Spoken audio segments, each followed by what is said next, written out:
There's so much we can do in our country, and I am so optimistic and determined. But of course, we've got to reform the government.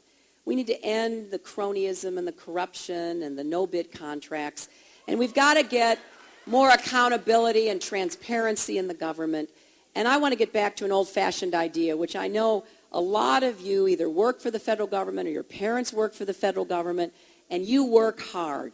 And you've seen a lot of people appointed in the last 7 years who had no business being appointed to the jobs that they were appointed to. So I have this radical, old-fashioned idea. How about appointing qualified people to do the jobs in the federal government again?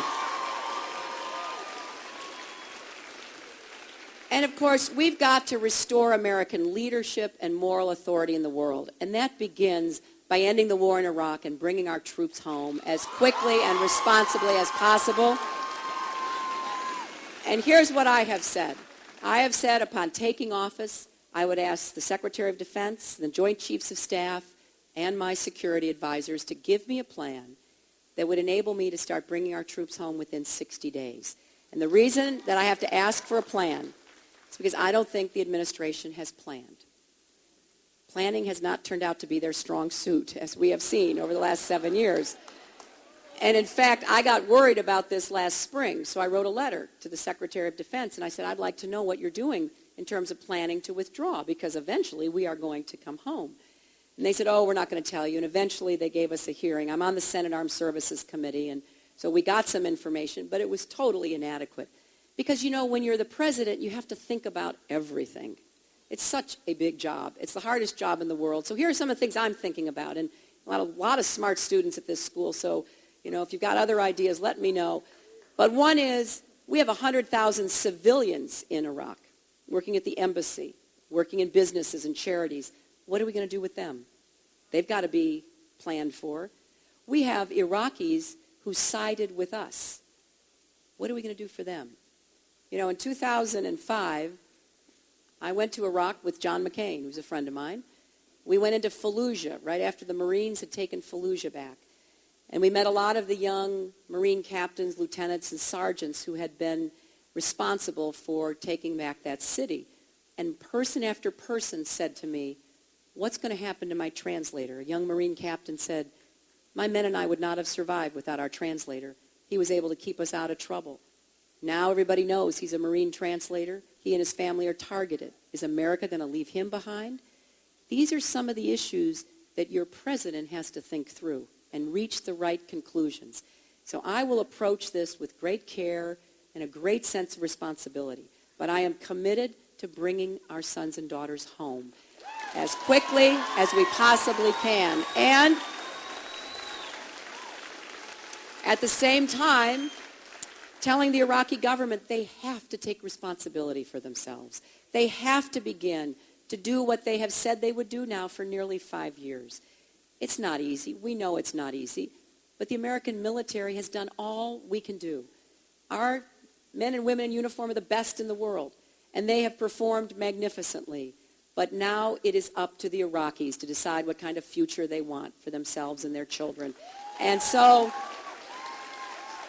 as we withdraw our troops, we will work to get the Iraqis to take the decisions they must take, and I will begin diplomatic efforts with the countries in the region, Iran, Syria, and others. I think it's important that we start trying to negotiate to figure out what, if any, kind of common ground we can find. But that's true across the world. We have to repair our relations everywhere.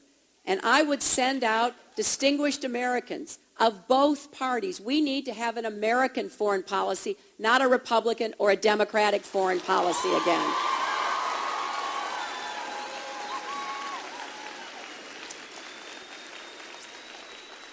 And as we reach out to the rest of the world, we will look for ways to cooperate, to make a difference, just like we will here at home. You know, I think finding common ground is essential, and that's what I have tried to do in the Senate.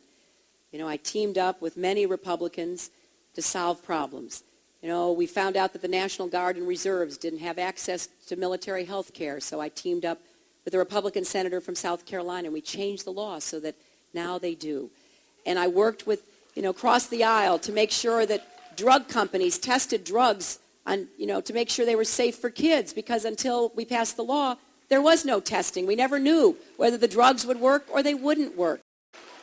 I see an America where we are respected around the world again, where we are leading with our values, where we end the war in Iraq and bring both our troops and our money back home to the country.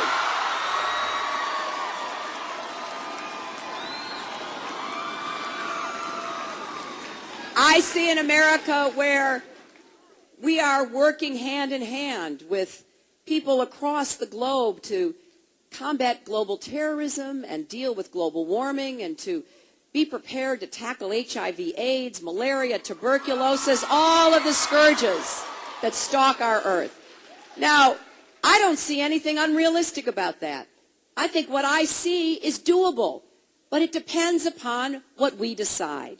It depends upon not only whom we elect as our president, but what each and every one of us will do going forward.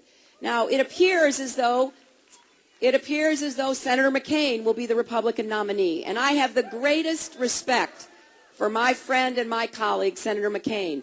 But I believe that he offers more of the same economic policies, more of the same military policies in Iraq. He said recently he could see having American troops in Iraq for 100 years. Well, I want them coming home within 60 days of my becoming President of the United States.